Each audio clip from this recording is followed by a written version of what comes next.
Ya, Assalamualaikum warahmatullahi wabarakatuh. Berjumpa lagi dengan saya pada pembahasan mengenai alternatif penyelesaian.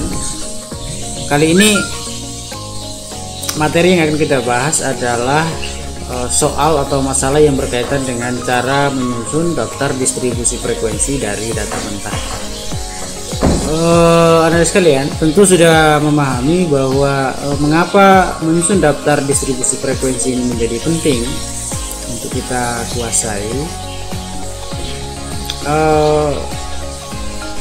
Yang pertama adalah jika data mentah itu sudah berjumlah besar, artinya sudah sangat banyak, misalnya sudah lebih dari 30 atau 50 atau bahkan lebih, kemudian ragamnya sudah sangat banyak ya, maka tentu kita akan kesulitan dalam membaca maupun mendeskripsikan atau menafsirkan data tersebut. Demikian pula di dalam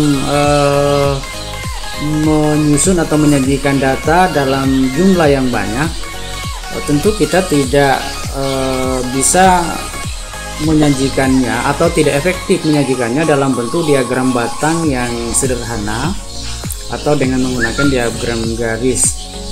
Nah, dibutuhkan satu pendekatan lain apabila jumlah data kita sudah cukup banyak. Nah, di antaranya yang sangat baik itu dan banyak digunakan adalah dengan menggunakan distribusi frekuensi.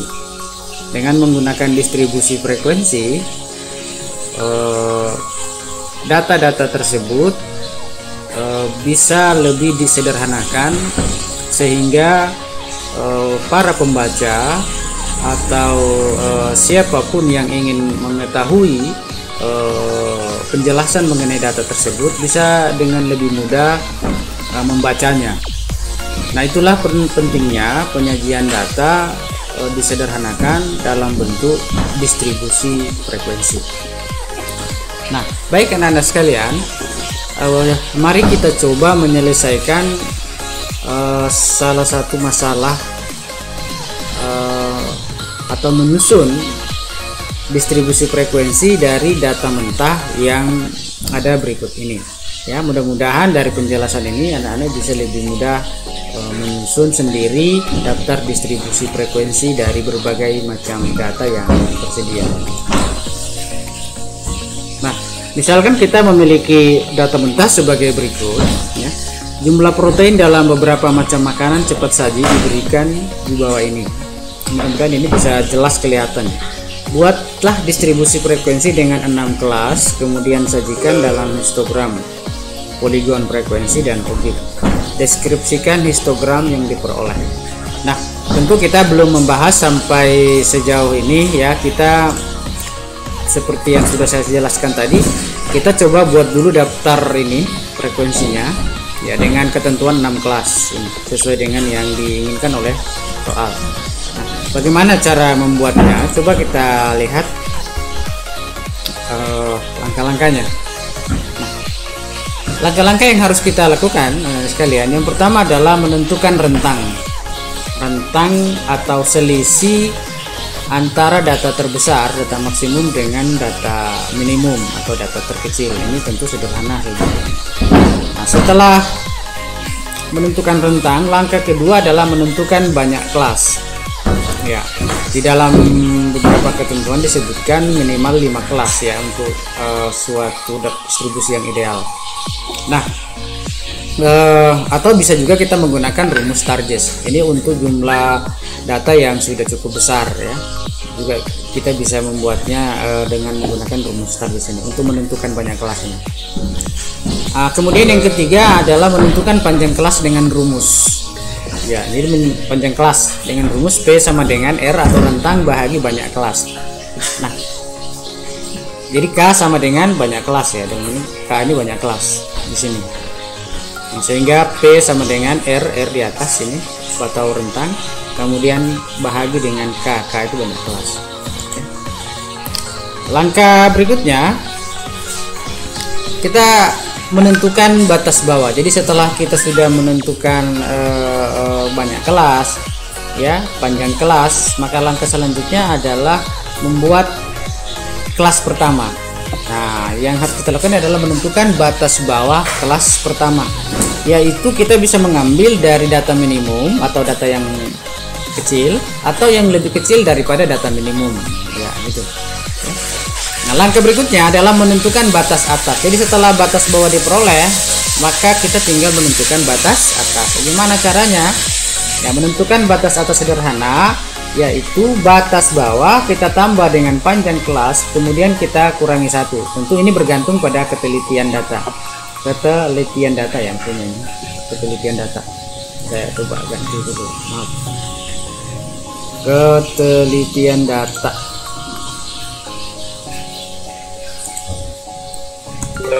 Oh, sorry,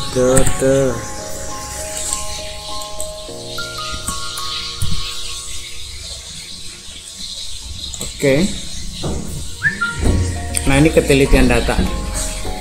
Kemudian yang berikutnya adalah menentukan frekuensi setiap kelas, selanjutnya menentukan kelas kedua dan seterusnya. Nah, ini langkah-langkah yang dapat kita lakukan. Coba kita lihat bagaimana alternatif penyelesaian untuk masalah yang kita sudah yang diberikan tadi. Nah, tentu berdasarkan langkah-langkah tadi kita dapat menyelesaikan atau membuat daftar distribusi frekuensi dari data mengenai protein tadi itu sebagai berikut. Yang pertama, kita cari dulu data maksimum, ya. Dari data yang ada di sini, ya, itu kalau kita lihat data maksimumnya adalah data maksimumnya itu adalah mana ya? Ini ya, 257. Nah, kemudian kita mencari data minimum. Berapa data minimumnya? Kalau kita lihat di sini ada 12. Ini data minimum, data paling kecil. Nah, kalau kita sudah dapat, kita tinggal menentukan selisihnya. Jadi R atau rentang sama dengan 57 dari data maksimum tadi dikurangi 12 data minimum, hasilnya 45. Nah, langkah berikutnya adalah menentukan banyak kelas. Nah, karena tadi dari soal sudah disebutkan kita disuruh membuat distribusi frekuensi dengan banyak kelas 6, ya sudah, kita pilih saja 6 ini, K sama dengan 6. Selanjutnya menentukan panjang kelas. Nah, panjang kelas tadi sama dengan rentang dibagi dengan banyak kelas. Ini berarti rentangnya 45, banyak kelasnya 6. Ini kalau kita bahagi hasilnya kurang lebih 7,5. Ini kita bulatkan saja ke 8. Ya, jadi panjang kelasnya 8. Nah, langkah selanjutnya menentukan batas bawah kelas pertama. Nah, kita pilih 12, ya, sebagai data minimum. Tentu kita boleh memilih juga data yang lebih kecil dari ini, tapi jangan terlalu jauh, ya. Misalnya memilih 11 boleh. Kita pilih 12. Nah, apa langkah selanjutnya? Kita tinggal membuat daftarnya dulu. Jadi susun daftarnya. Silakan susun daftar seperti ini. Ya, ini saya sengaja lebihkan, mungkin nanti kita butuhkan suatu saat. Nah, ini kita tulis di sini pada kolom pertama jumlah protein. Tentu ini nanti dalam bentuk rentang, dalam bentuk kelas. Kemudian ada turus. Turus ini nanti untuk membantu kita menghitung frekuensi. Karena di awal-awal dalam menyusun itu kita membutuhkan turus sebagai alat bantu di dalam menentukan frekuensi. Jika tidak tentu akan kesulitan. Ini hanya teknik saja. Kemudian nanti frekuensi. Frekuensi itu adalah nilai daripada turus ini. Ya. Nah, tadi kita sudah menentukan batas bawah kelas pertama adalah 12. Nah, ada 12 ya sini. Maka kita segera membuat saja, ya. Kita buat aja kelas batas bawah kelas pertama 12. Kita tuliskan di sini. Oh, sorry.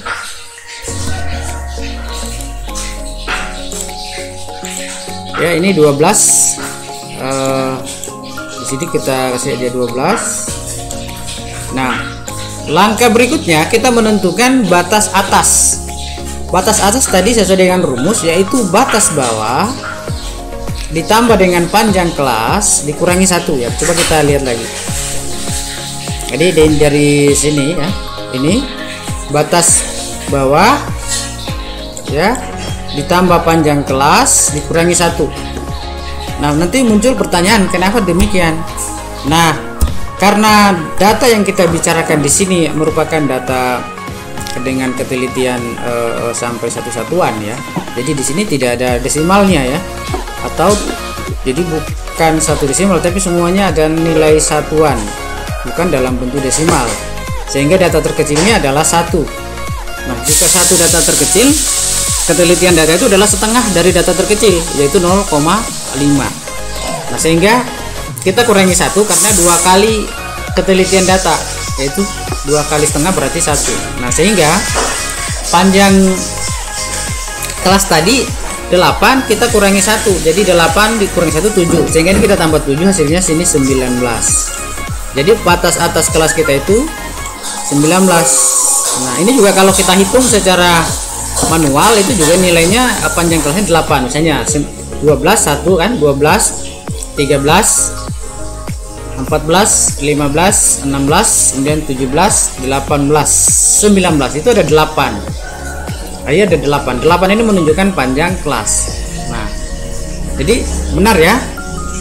Nah, setelah kita sudah menentukan batas kelas pertama ya, batas kelas yang berikutnya itu sudah lebih mudah. Nah, kita tinggal ini 19 berarti di sini 20 ya, karena kita menggunakan satuan. Oke, ini berarti ditambah 7 saja ya, 8 kurang 1 berarti 7, berarti 20 7 baru 28 ya, kemudian ditambah 7 berarti 35. Oke, kemudian 36 ya, ini tinggal Anda perbaiki saja tulisannya. Kemudian ditambah 7 berarti 43. Oke, lalu di sini 44 ya,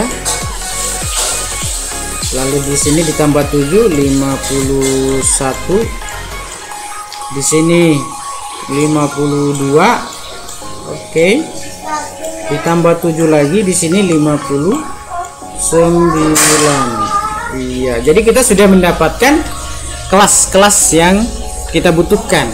Nah, anak-anak sekalian, rentang nilai ini 12 sampai 19 inilah disebut dengan kelas. Kita menyebutnya kelas. Nah, ini harus kita pahami dengan baik. Ini kelas, namanya kelas pertama, kelas kedua, kelas ketiga, kelas keempat, kelas kelima, kelas keenam. Jadi jika diminta coba sebutkan kelas kelima ya, kita sebut aja kelas kelima itu adalah 44 sampai 51. Ini disebut kelas pertama. Kemudian di sini juga ada istilah lain yang harus kita ingat, yaitu batas bawah. Ini disebut dengan batas bawah kelas pertama, batas bawah kelas kedua 20, batas bawah kelas ketiga 28, batas bawah kelas keempat 36 dan seterusnya. Ini disebut batas bawah. Lalu ini disebut batas atas. Batas atas kelas pertama 19, batas bawah kelas kedua 27, batas bawah kelas ketiga 35 dan seterusnya. Iya. Nah, di sini nanti juga kita akan menentukan namanya tepi bawah dan ada disebut dengan tepi atas. Nanti di sini kita tuliskan. Nah, kita ke menentukan frekuensi dulu agar tabel kita menjadi lebih lengkap. Nah, sekarang untuk menentukan frekuensi kita membutuhkan bantuan torus. Torus ini semacam garis-garis yang sengaja kita buat agar dalam menghitung menempatkan data ini kita tidak keliru atau jumlahnya tidak salah. Gimana caranya? Teknisnya seperti ini. Pertama kita coret dulu 23. Kita coret 23, lalu kita lihat 23 itu terletak pada kelas keberapa. Nah, 23 itu ada di antara 20 dengan 27. Berarti sini kita klik, kita tulis 1. Lalu 30. Nah, 30 itu ada di mana? Jadi harus dicoret. Ketika kita mencoret di sini, kita juga harus mencoret di turus agar jumlah data yang kita pindahkan dalam bentuk turus ini sama persis dengan data mentah yang ada di sini. Oke. Jadi kalau 30 berarti di antara 28 dengan 35 di sini. Nah, terus 20 berarti ada di sini lagi. 27 ya ada di sini lagi. ya. 244 ada di mana ya? Di sini ya. Oke, 26 ada di mana? Di sini. Oke. 35 ada di mana? Ya, di sini. Oke. 20 ada di mana? Ada di sini. Nah, ketika ini kita terus. Nah, ini namanya diturus, berarti 5 ya. Ini 29. Oke, 29 ada di mana dia? Di sini. Oke. 29 lagi di mana? Di sini. 25 ada di mana? Ya, di sini ya. Oke, 15 ada di mana? Di sini. Jadi tidak boleh. Jadi ketika mencoret sini harus mencoret di atas. Jika keliru itu akan menyebabkan terjadinya kesalahan di dalam menjumlahkan. Berikut 18 ada di mana? Ya, di sini. 27 ya. Terus 19 di atas. 22 di sini. 12 di sana. 26 di sini. 34 berarti di sini ya ini. Nah, 15 berarti di sini juga 5 sudah. Oke, 27 berarti di sini. Oke. 35 ya di sini. 26 berarti di sini. 43 iya ini 43. 35 berarti di sini. 14 berarti di sini. 24 berarti di sini. 12 oke, terus 23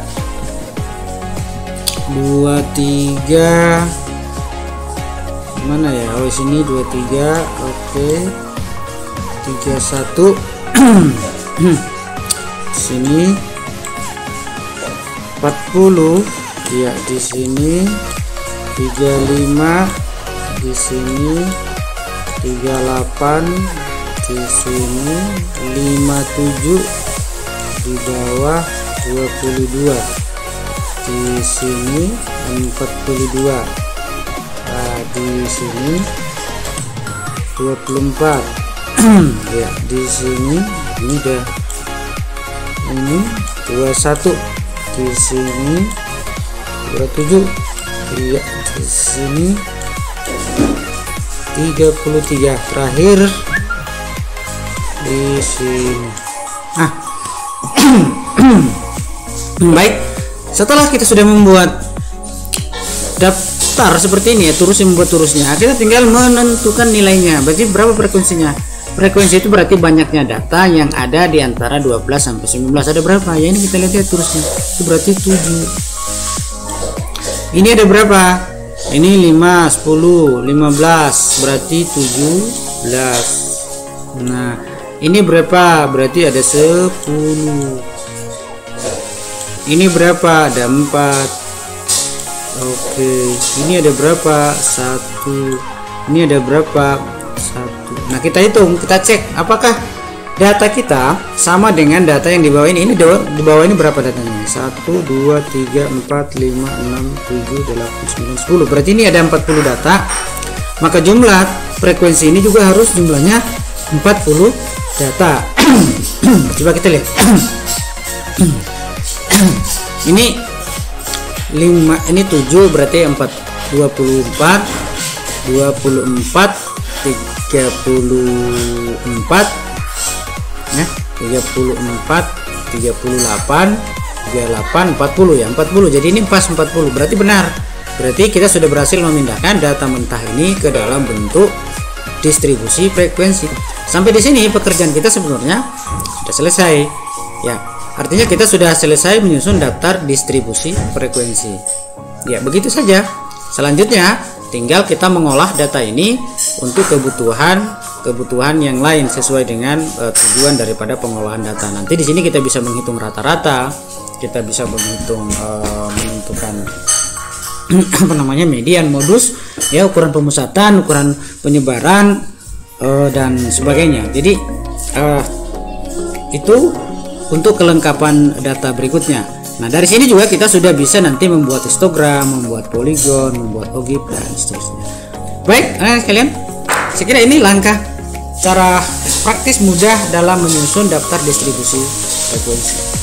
Ya, mudah-mudahan Anda semua bisa memahami ini dengan baik. Terima kasih. Assalamualaikum warahmatullahi wabarakatuh.